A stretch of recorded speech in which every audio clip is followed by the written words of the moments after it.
Bonjour à toutes et à tous et bienvenue pour cette nouvelle vidéo de... Alors, je voulais faire cette vidéo un petit peu plus tôt, mais je me suis dit que je vais quand même attendre un petit peu avant de la faire parce que je vais vous parler du fameux coronavirus chinois. Et oui, c'est quand même un élément d'actualité non négligeable, même si, pour commencer, il faut rester prudent et attendre de voir un petit peu l'évolution des choses. Même si l'évolution des choses, ça veut tout dire. D'abord, mettons une petite chose au clair. Il faut savoir que lorsque vous avez des virus assez virulents, assez costauds, on va dire, et qui nécessitent une attention particulière de la part des services de santé d'un pays, il faut bien comprendre que tout dépend aussi des pathologies des personnes qui sont atteintes de ce virus. Il est évident que lorsqu'il y a des morts, on le dit, des grippes, aujourd'hui, il y a des morts qui sont à décompter chaque année, tout simplement parce que vous avez des personnes qui ont des santé fragiles, vous avez des gens qui ont des immunités qui sont insuffisantes pour pouvoir résister au virus, que même en cas d'hospitalisation, que même en cas de traitement, malheureusement, il est parfois trop tard et ces personnes sont trop affaiblies et finissent par décéder.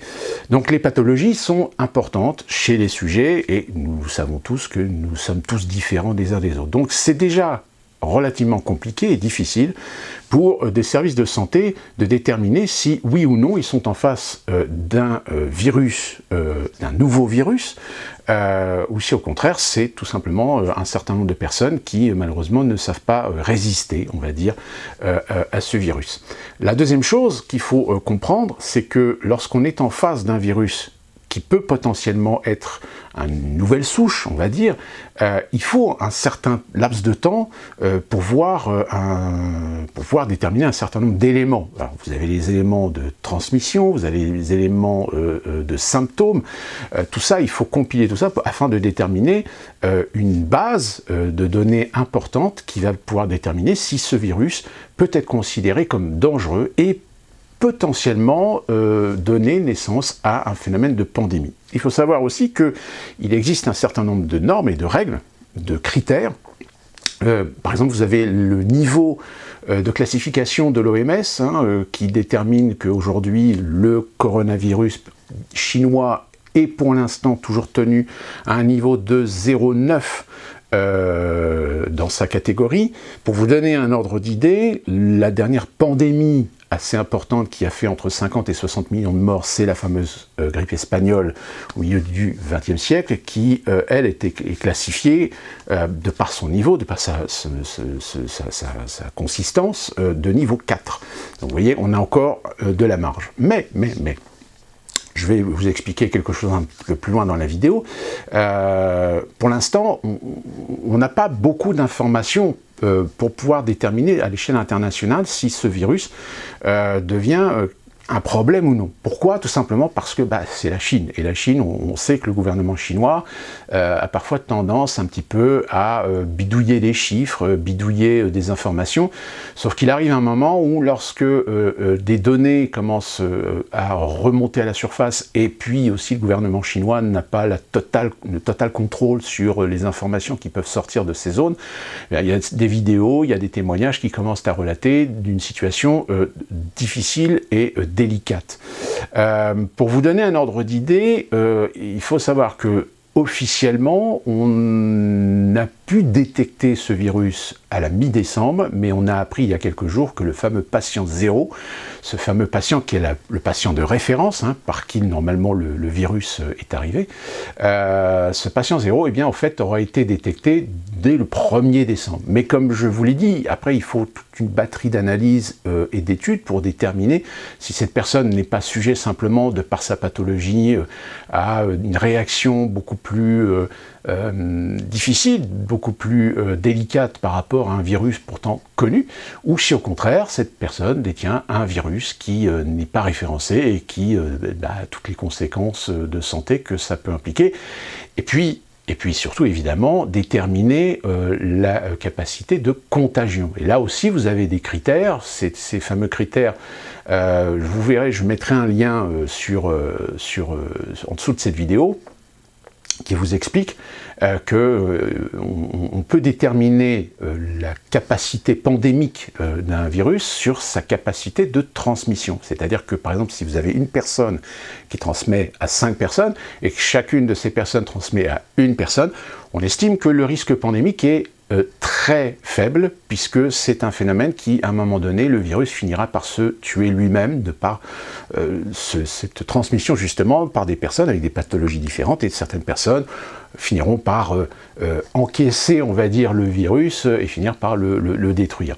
Par contre, si vous avez une personne qui transmet à 5 personnes, qui elle-même transmettent à 5 autres personnes, et qui elle-même transmettent également à 5 autres personnes, là, on est dans une situation de stabilité qui va nécessiter évidemment une attention particulière, mais il va y avoir à un moment donné, à une certaine échelle, c'est-à-dire une échelle de 4, 5, 6, c'est-à-dire 4, 5, 6 de transmission, un affaiblissement du virus. Donc là, on va pouvoir réussir à traiter. Par contre, là où on considère qu'il y a pandémie, c'est lorsqu'une personne transmet à 5 personnes, que ces 5 personnes transmettent chacune à 5 personnes, et qu'à un certain niveau, ces 5 personnes vont pouvoir transmettre à 6 personnes chacune. Là, en effet, on est face à un virus qui est extrêmement résistant, extrêmement virulent, et qui peut faire énormément de dégâts. Eh bien, aujourd'hui, on ne sait pas. On ne sait pas si ce virus peut être considéré comme pandémique ou non. Donc c'est pour cette raison qu'aujourd'hui, on est un petit peu dans une prospective d'attendre, de savoir comment les choses vont être gérées. Le seul problème, c'est qu'évidemment, encore une fois, on est en Chine. Et la façon de traitement de cette épidémie, puisque pour l'instant on peut parler d'épidémie et pas de pandémie, est traitée d'une façon un peu particulière, parce que d'un côté on essaie de rassurer, alors en plus, je vais vous expliquer après pourquoi l'OMS aussi émet beaucoup de prudence sur la façon de traiter cette épidémie. On a quand même, en l'espace de quelques jours, je rappelle, nous sommes aujourd'hui le lundi 27 janvier et jeudi dernier, on était sur 9 personnes décédées. Le lendemain, on était déjà sur un chiffre qui était presque passé du simple au double, et en l'espace de 5 jours, on est passé à 80 morts. Là où c'est le plus impressionnant, c'est que depuis jeudi-vendredi, on était sur 200, 400, 600 personnes recensées, potentiellement possesseurs du virus, mais malades, avec des symptômes caractéristiques apparemment de ce virus.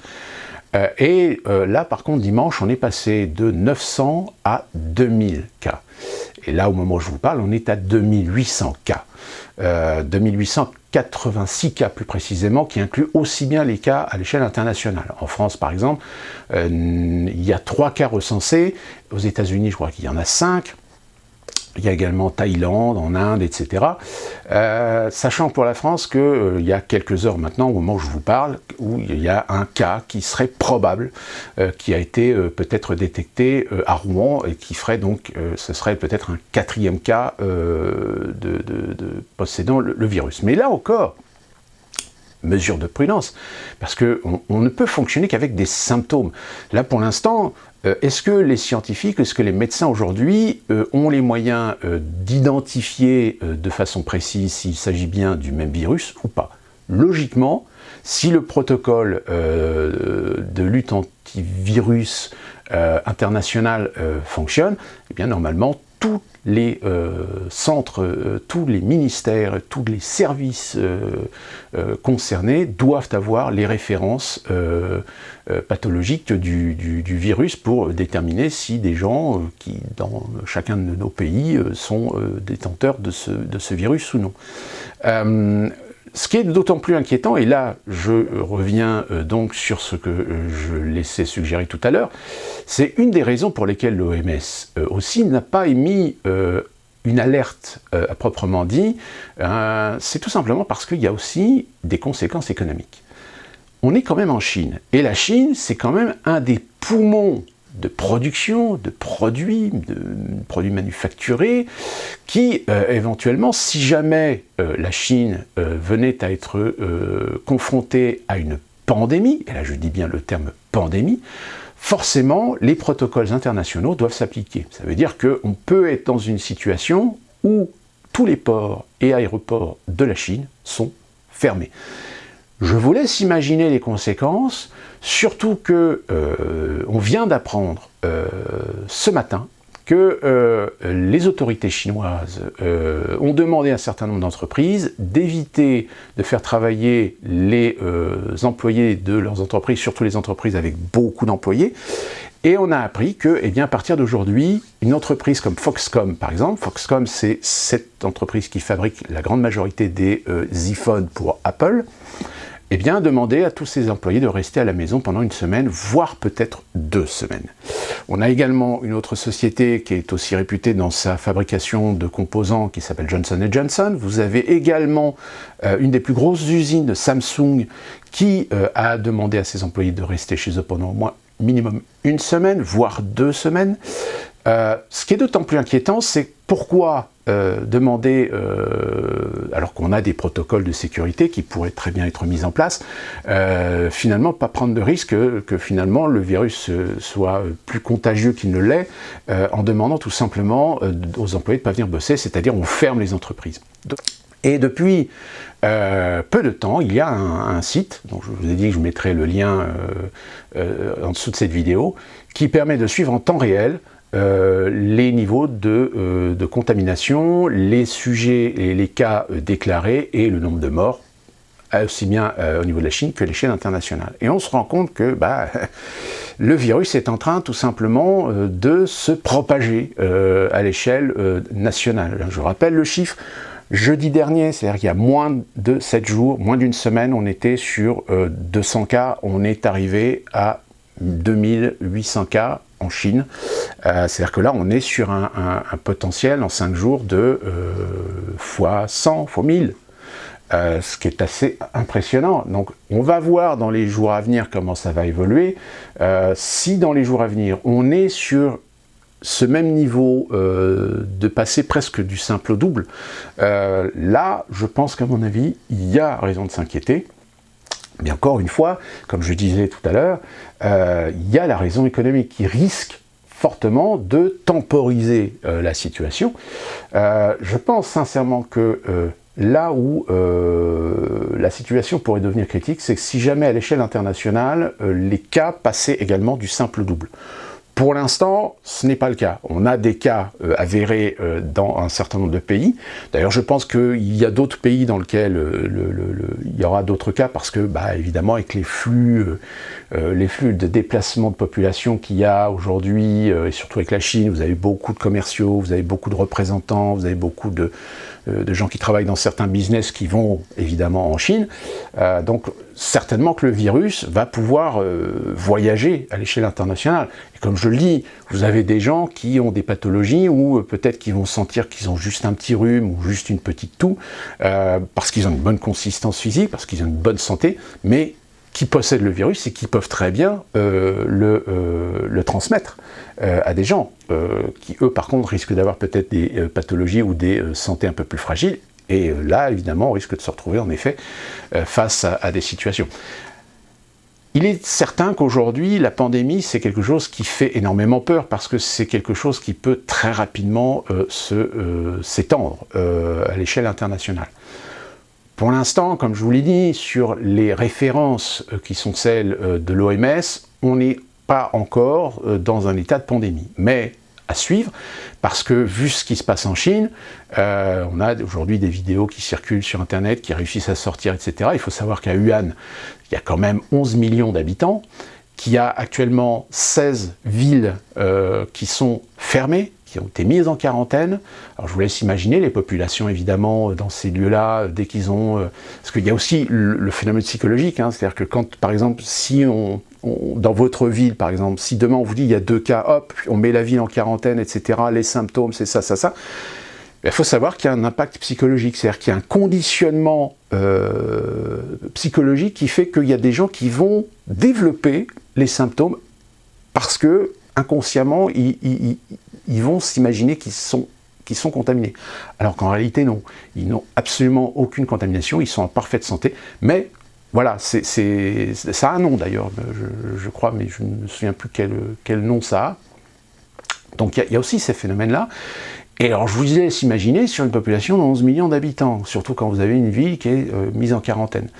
Donc 16 villes sont mises en quarantaine, ça fait à peu près 50, je ne sais plus combien exactement, 20 ou 50 millions d'habitants en tout, qui sont aujourd'hui en quarantaine en Chine, sachant qu'évidemment le virus s'est déjà développé dans d'autres régions de Chine. Pour l'instant, les ports et les aéroports ne sont pas fermés, seuls les moyens de transport bloqués dans les villes concernées. Donc, affaire à suivre de façon précise, parce que voilà, c'est comme ça que généralement les pandémies finissent par naître, parce que d'un côté il y a aussi la consensualité des intérêts économiques, comme je vous l'ai dit, mais déjà je pense que les marchés risquent de réagir à l'annonce des fermetures d'un certain nombre de grandes usines de fabrication, même. Il y a des stocks, mais est-ce que les stocks vont suffire sur la période si jamais ça dure 15 jours? En 15 jours, ça suffit pour que les marchés finissent par réagir de façon très négative. Donc voilà, on a aujourd'hui un délai pour voir comment la situation va évoluer, comment l'État chinois va gérer la chose, et puis comment l'OMS, à un moment donné, va prendre conscience qu'il faut peut-être décider les choses. Il est vrai que quand on voit ce qui se passe en France, c'est-à-dire que la ministre de la Santé, Agnès Buzyn, n'a pas l'air trop paniquée par la situation et que un certain nombre de lignes n'ont pas été particulièrement visées, on va dire, de tout ce qui vient de Chine, c'est-à-dire qu'à partir du moment où l'on sait que le virus existait déjà depuis la mi-décembre, qu'est-ce qui a été fait? Rien. Pourquoi? Parce que le niveau de contamination était très très faible. Et même il y a encore 5 ou 6 jours, parce que l'OMS n'a pas déclaré qu'il fallait être vigilant et prendre des mesures, il n'y a absolument rien qui a été fait sur ce temps. Donc je vous laisse imaginer tous les avions qui sont venus de Chine, tout ce qui a débarqué en Europe. Il y a des chances qu'en effet, il y a peut-être des gens qui soient contaminés, qui pour l'instant n'ont pas conscience ou peut-être n'ont pas de symptômes, on va dire, hein, comme je vous l'ai dit, il y a des gens qui peuvent très bien posséder un virus, mais parce qu'ils ont une bonne consistance, parce qu'ils ont une bonne santé, etc., ne prennent pas comme acquis peut-être un signe avant-coureur d'une petite toux, d'un petit rhume, ou d'une petite poussée de fièvre, ou un truc comme ça. Bon, voilà, aujourd'hui on sait que même si avec des normes d'hygiène ou des normes sanitaires, de gens qui ne respectent pas ces normes-là, donc le taux de transmission est extrêmement élevé, malheureusement. Donc voilà, affaire à suivre sur ce coronavirus. Hein. Corona, c'est de l'espagnol, hein, ça veut dire couronne. Et d'ici là, je souhaite, portez-vous bien.